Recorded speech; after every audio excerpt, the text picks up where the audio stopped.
દાહોદ જિલ્લામાં વહીવટી તંત્રની બેદરકારીના કારણે નકલીની બોલબાલા વધી રહી છે, જેમાં અસલી અધિકારીઓ કામગીરી કરી શકતા નથી અને અસલીને ટક્કર મારે તેવા નકલી લોકો દ્વારા કામગીરી કરાઈ રહી હોવાની અનેક ફરિયાદો પ્રકાશમાં આવેલી છે। દાહોદમાં અગાઉ નકલી કચેરીઓ ખોલી ને સરકારના કરોડો રૂપિયા ગ્રાન્ટમાં નાણાં ચાઉ કરવાની ઘટના તથા બોગસ નકલી જમીન એનએના કૌભાંડની ઘટનાઓ પ્રકાશમાં આવી, જેની તપાસ હાથ ધરી છે। ત્યાં વળી દાહોદ જિલ્લામાં નકલી ઇન્કમટેક્સ ઓફિસર બની વેપારી પાસેથી નાણાં પડાવવાનું કરતૂત પ્રકાશમાં આવતા જિલ્લામાં હડકંપ મચી જવા પામેલ છે। દાહોદ જિલ્લામાં ફરી નકલી ઇન્કમટેક્સ અધિકારીઓના સ્વાંગ બની સુખસર ગામમાં જ ઇને સુખસરમાં નાણાં ધીરધારની દુકાન તથા ટેલર્સની દુકાન આ નકલી આઈટીઆઈ અધિકારીઓએ રેડ પાડી 2 લાખ રૂપિયા પડાવી રફુ ચક્કર થવાની તૈયારી હતી। તેવા જ સમયે સુખસરના લોકોની સમય સૂચકતાના લીધે રેડ પાડવા આવેલા 6 નકલી આઈટી અધિકારી પૈકી 5 ઇસમોને સુખસર પોલીસે દબોચી લઈ કાયદેસરની કાર્યવાહી હાથ ધરી હોવાનું જાણવા મળેલ છે। બનાવની પ્રાપ્ત વિગતો મુજબ દાહોદ જિલ્લાના ફતેપુરા તાલુકાના સુખસર ગામે રહેતા અલ્પેશભાઈ ઉકારભાઈ પ્રજાપતિ નાણા ધીરધાર તથા પ્રજાપતિ ટેલર્સ નામથી દરજીનું તેમજ તેમની માતા માટીના વાસણો વેચવાનું કામ કરે છે। તેમજ અલ્પેશભાઈ પ્રજાપતિ સોના ચાંદીના દાગીના ગીરવા પેટે લઈ નાણા ધીરધારનો ધંધો કરે છે। ત્યારે તારીખ 10/1/2024 શુક્રવારના રોજ અલ્પેશભાઈ પ્રજાપતિ તથા તેમના પત્ની જરૂરી કામ અર્થે દાહોદ જવા નીકળેલ, ત્યારે દુકાન ઉપર તેમના મમ્મી તથા પુત્ર એકલા જ હાજર હતા। ત્યારે બપોરના આશરે 2:30 વાગ્યાના અરસામાં અલ્પેશભાઈ ઝાલોદ પહોંચ્યા હશે તેવા સમયે અલ્પેશભાઈના પુત્ર દ્વારા તેમના પિતાને મોબાઈલ પર ફોન કરી જાણ કરાવેલ કે આપણી દુકાન પર ઇન્કમ ટેક્સના કર્મચારી આવેલ, તો તમે દુકાન ઉપર આવો તેમ જણાવતા અલ્પેશભાઈ ઝાલોદથી તરત જ બાઇક ઉપર દુકાન પર આવેલ અને તેઓ દુકાન પર આવી જોયેલા તો 4 અજાણ્યા ઈસમો ઘરે હાજર હતા। તેઓ ફિયાટ કંપનીની પુન્ટો ગાડી નંબર GJ27A3708 લઈ આવેલા હતા। ગાડીની ગુજકોપ ચર્ચ કરતા તેના માલિક મનીષ રમેશભાઈ પટેલે 502 શ્રી નિધિ હરિદર્શન રોડ નિકોલ અમદાવાદની હોવાનું જાણવા મળેલ અને આ ગાડી પોલીસ કબજે લીધેલ છે। ઝડપાયેલ આરોપીઓની જેઓની પૂછપરછ કરતા તેમની ઓળખ ઇન્કમટેક્સ વિભાગ ગાંધીનગર ખાતેથી આવેલ હોવાનું જણાવી તમારી દુકાન તથા ઘર સર્ચ કરવાનું છે। તમારા પિતા રૂપાભાઈ પ્રજાપતિ વિરુદ્ધમાં અરજી આવેલી તેમ જણાવી અંગ્રેજીમાં લખેલી અરજી બતાવી તેના ઉપર અલ્પેશભાઈની સહી લીધેલી। ત્યારે અલ્પેશભાઈએ જે આવડતું નથી જેમાં તેની સાથેના 2 સમય દુકાનમાં દસ્તાવેજો તથા ગીરવે લીધેલા ચાંદીના દાગીના તપાસવા લાગેલા અને દાગીના ગ્રાહકોના હોય આ નકલી આઈટી અધિકારીઓ દાગીના જપ્ત કરવાની વાત કરતા અલ્પેશભાઈ ગભરાઈ ગયેલ અને તેઓ આ દાગીના જપ્ત નહીં કરવાને કેશ નહીં કરવા માટે 25 લાખ રૂપિયાની માંગણી કરેલ, જેથી અલ્પેશભાઈએ પોતાની પાસે આટલા રૂપિયા નહીં હોવાનું જણાવેલ। ત્યારબાદ એક કિસમ અહીંયાથી જતો રહેલ, જ્યારે હાજર 3 સમયે 5 લાખ રૂપિયામાં નિકાલ કરવાનું જણાવતા અલ્પેશભાઈએ તેમના માતા પિતાના રૂપિયા ભેગા કરેલ હતા। 2 લાખ રૂપિયા નકલી ઇન્કમટેક્સ બની રેડ કરવા આવેલા ઈસમોને આપી દીધેલ। ત્યારબાદ વધુ પૈસા આપવા જણાવતા બીજા 3 લાખ રૂપિયા ઝાલોદના સંબંધી પાસેથી લઈ આ ઈસમોને આપવાનું જણાવતા એક કિસમ અલ્પેશભાઈની મોટરસાઇકલ ઉપર બેસી ઝાલોદ જવા નીકળેલ। તે દરમિયાન અલ્પેશભાઈને કોઈક વ્યક્તિનો ફોન આવેલ કે તમારા ત્યાં રેડ કરેલ છે તે ઇન્કમટેક્સ વિભાગના નથી અને નકલી અધિકારીઓ છે, જેથી મુવાડા GB ઓફિસની સામે બાઇક ઊભી રાખી પૂછતાછ કરતા આસપાસમાંથી લોકો ભેગા થઈ ગયેલા અને તેવા જ સમયે પોલીસની ગાડી આવતા બાઇકવાળા ઈસમને લઈ ગયેલા, જ્યારે એક નકલી આઈટી અધિકારીની ઓળખ આપનારને સુખસરમાંથી ઝડપી પાડવામાં આવ્યો, જેનું નામ પૂછતા તે ભાવેશ બિપિનચંદ્ર આચાર્ય રહે વિવેકાનંદ નગર હાથીજડ અમદાવાદનો હોવાનું અને તે આરટીઆઈ એક્ટ વિઝટ તથા પત્રકાર સહિત પોલીસ વિભાગમાં એમટી ડ્રાઈવર તરીકે આઉટસોર્સમાં નોકરી કરતો હોવાનું જાણવા મળેલ। જ્યારે આ કામમાં મુખ્ય ભૂમિકા ભજવનાર વિપુલ પટેલ જે વડોદરા વિભાગમાં જીએસટી ઇન્સ્પેક્ટર તરીકે ફરજ બજાવતો હોય, જે મૂળ આણંદનો વતની હતો જાણવા મળેલ। જ્યારે ઝાલોદ બાઇક ઉપર બેસાડી ગયેલ ઈસમનું નામ પૂછતા અબ્દુલ સુલેમાન રહે દાહોદનો જમીન લે વેચનો ધંધો કરતો હોવાનું જણાવેલ। જ્યારે ચોથા નંબરનો આરોપી ઉમેશ નામનો અમદાવાદ વિવેકાનંદ નગરમાં રહેતા હોમગાર્ડ કર્મચારી તરીકે વિવેકાનંદ નગર પોલીસ સ્ટેશનમાં નોકરી કરતો હોવાનું જાણવા મળેલ। જ્યારે 5મો આરોપી મનીષ પરચુણ કામ કરી રહ્યો છે, જ્યારે ગુનામાં 6થો આરોપી રમેશ નામનો દાહોદ રેલવે દવાખાનામાં નોકરી કરતો હોવાનું જાણવા મળેલ। હાલ તે ફરાર હોવાનું જાણવા મળે છે અને તેની શોધખોળ હાલ ચાલુ હોવાનું જાણવા મળે છે। ઉપરોક્ત બાબતે સુખસરના અલ્પેશભાઈ ઉકરાભાઈ પ્રજાપતિએ સુખસર પોલીસ સ્ટેશનમાં ફરિયાદ આપતા આરોપીની વિરુદ્ધમાં ભારતીય ન્યાય સંહિતાની કલમ 204, 308, 316(2), 318(4) 54 મુજબનો ગુનો દાખલ કરી આગળની તપાસના ચક્રો ગતિમાન કર્યા હોવાનું જાણવા મળે છે। એ લોકો 4 જણ આવ્યા, અંદર બેસાડ્યા, પાણી આપ્યું, પછી તમે ક્યાંથી આવો છો, કેમ આવ્યા છો, તો કે અમારા ઇન્કમટેક્સવાળા છે ગાંધીનગરથી અમે આવ્યા છીએ અને તમારી બધું કાર્યવાહી કરવાની છે એમ કરીને બોલતા હતા।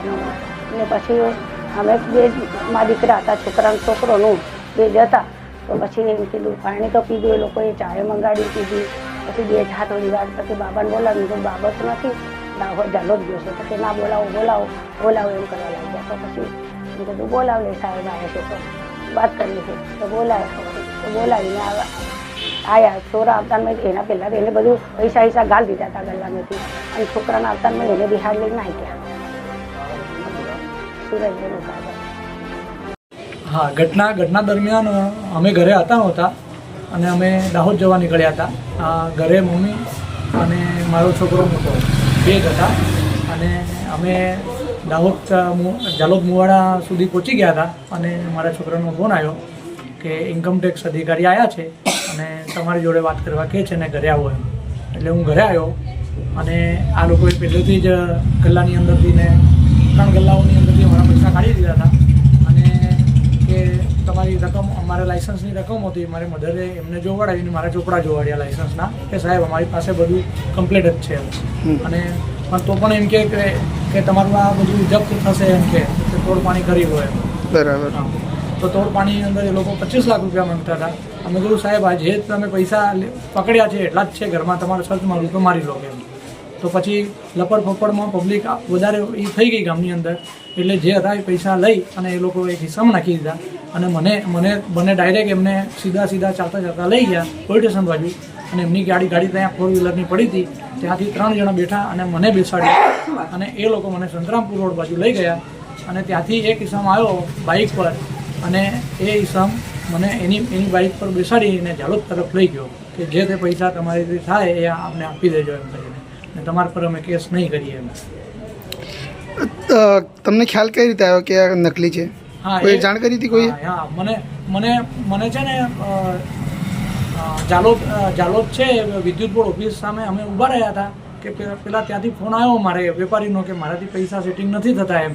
તો એ ભાઈએ ત્યાં આગળ ફોન કર્યો તો પેલા ભાઈએ ત્યાંથી ફોન કર્યો એટલામાં એ ફોન મૂક્યો. હવે હું મૂંઝવણમાં ગયો હતો અને ત્યાંથી ફોન આવી ગયો સતીશભાઈ મહારાજનો કે આ લોકો ફ્રોડ છે એમને પકડી પાડો એમ. એટલે મેં એ ભાઈને પકડી લીધો અને પછી મારા માસીના છોરાઓને અહીંયાથી ફોન ગયા એમ મારા માસીના છોરા ત્યાં આવી ગયા વિદ્યુત બોર્ડ ઓફિસની જોડે રોડ પર અને ત્યાંથી એ લોકોને જાલોદ પોલીસ સ્ટેશને હાજર કર્યા. મારું નામ અલ્પેશભાઈ ઉકાળભાઈ, ગામ સુખસર. ગઈકાલે સુખસર પોલીસ સ્ટેશનમાં એક ઇન્કમટેક્સ અધિકારીઓ બની અને કુલ 6 જેટલા વ્યક્તિઓ આવી અને 2 લાખ રૂપિયા જેટલી માતબર રકમ લઈ અને નીકળી ગયેલ હતા. જે અનુસંધાને સુખસર પોલીસ સ્ટેશનમાં ગુનો રજીસ્ટર કરવામાં આવેલો હતો. જે અંતર્ગત કુલ 5 જેટલા આરોપીઓને હસ્તગત કરવામાં આવેલા હતા. એ 5 આરોપીઓની ઇન્ટ્રોગેટ કરતા અને વિગતવાર પૂછપરછ કરતા આ ગુનાનો મૂળ આ લોકોની રેકી કરવાવાળા અબ્દુલ અને રાકેશ છે, જે દાહોદ ખાતના લોકલ રહેવાસી છે. એમણે આ જે માહિતી છે એક ભાવેશ કરીને અમદાવાદ ગ્રામ્યમાં આઉટસોર્સમાં ડ્રાઈવર તરીકે ફરજ બજાવે છે, એને આ ટીપ આપી.